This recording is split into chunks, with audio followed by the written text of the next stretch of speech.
Judy Garland was one of Hollywood's most dazzling and beloved stars, a woman whose voice and talent captivated millions. Her portrayal of Dorothy Gale in The Wizard of Oz cemented her as a legend, yet behind the magic and charm was a life marred by pain, addiction, and heartbreak. Hers was a tragic story of a young girl forced into the limelight, controlled by a ruthless industry, and ultimately consumed by the pressures of fame. A childhood stolen by stardom.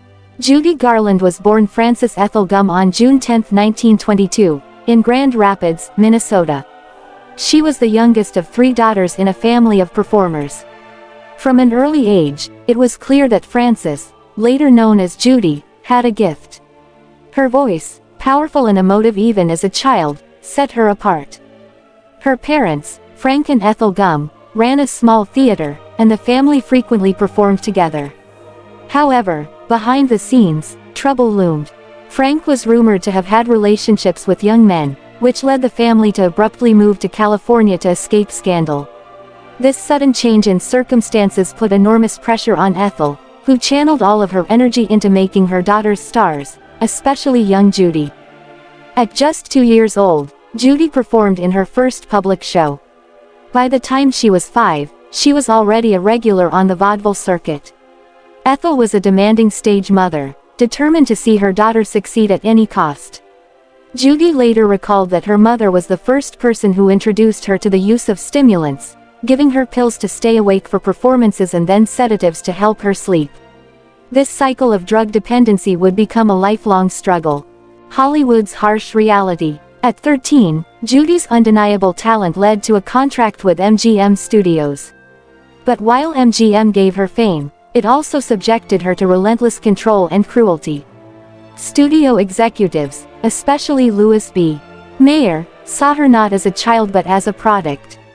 Mayer famously called her his little hunchback, ridiculing her for not being as glamorous as other MGM stars like Lana Turner and Ava Gardner. Judy was put on extreme diets, forced to take pills to keep her weight down, and monitored closely. Executives would even assign staff to follow her and report if she ate too much. They reshaped her image, hiding her natural features with dental caps and nose modifications to make her more marketable. At just 16 years old, she landed the role that would define her career, Dorothy Gale in The Wizard of Oz, 1939. Her performance was magical, her voice unforgettable, and the film became an instant classic. But behind the scenes, Judy was suffering. The grueling schedule and constant pressure meant she was rarely allowed to rest. The studio provided her with amphetamines to keep her going and then sleeping pills to bring her down at night.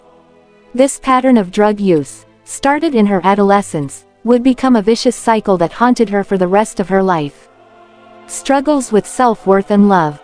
Despite her success, Judy battled profound insecurity. The same studio that made her a star also convinced her she was never enough, never thin enough, never pretty enough, never worthy of love unless she was perfect. These insecurities led to deep emotional struggles that manifested in self-destructive behaviors. Her personal life was just as tumultuous as her career. Judy longed for stability and affection, but her relationships were often toxic and filled with heartbreak. In 1941, at just 19, she married bandleader David Rose, but their relationship was short-lived. The pressures of Hollywood and her deep emotional wounds made it difficult for her to maintain healthy connections. Judy found what seemed like true love with director Vincent Minnelli, whom she married in 1945. Together, they had a daughter, Liza Minnelli, who would go on to become a star in her own right. However, their marriage was strained by Judy's ongoing struggles with depression and addiction. The relationship ended in divorce in 1951, adding another layer of heartbreak to her already troubled life. Her third marriage, to producer Sidney Luft, seemed promising. He took on the role of managing her career and helped revive it after MGM had dropped her, viewing her as a liability. Together, they had 2 children, Lorna and Joey, and for a while, things appeared stable. However, Judy's addiction and mental health issues made stability difficult to maintain. Their marriage dissolved in a bitter divorce in 1965. She would go on to marry 2 more times, first to Mark Herron and later to Mickey Deans. Both relationships were short-lived, and by the time she reached her 40s, Judy was deeply in debt, emotionally fragile, and struggling to find work. Financial ruin and public humiliation. Despite being one of the biggest stars of her time, Judy Garland found herself nearly penniless by the 1960s. Her earnings, which should have made her wealthy beyond measure, had been squandered due to poor management and reckless spending. She was forced to take any job she could find, often performing in nightclubs or on television just to survive. Her health was deteriorating rapidly. Years of drug abuse had taken their toll, and she frequently appeared frail and exhausted. In one particularly heartbreaking moment, she was fired from a performance at the London Palladium for being too intoxicated to sing. Still, she fought to hold on. She gave one final triumphant performance at Carnegie Hall in 1961, a show that became one of the most celebrated concerts of all time. But even that wasn't enough to save her from the downward spiral that followed. The final days. By 1969, Judy was a shell of the vibrant girl who once danced down the yellow brick road. She had married her fifth husband, Mickey Deans, but their relationship was strained.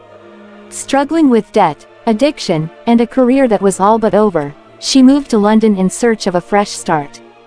On June 22, 1969, Judy Garland was found dead in her rented home in London. The official cause of death was an accidental overdose of barbiturates. She was just 47 years old. The world mourned the loss of a legend, but those closest to her knew she had been dying for years, slowly consumed by the industry that had made her famous. A legacy that endures. Judy Garland's life was one of extraordinary talent and unimaginable pain. She brought joy to millions with her performances, yet she herself was often drowning in sorrow. The same Hollywood that celebrated her also destroyed her, treating her as a commodity rather than a person. Despite everything, her legacy endures.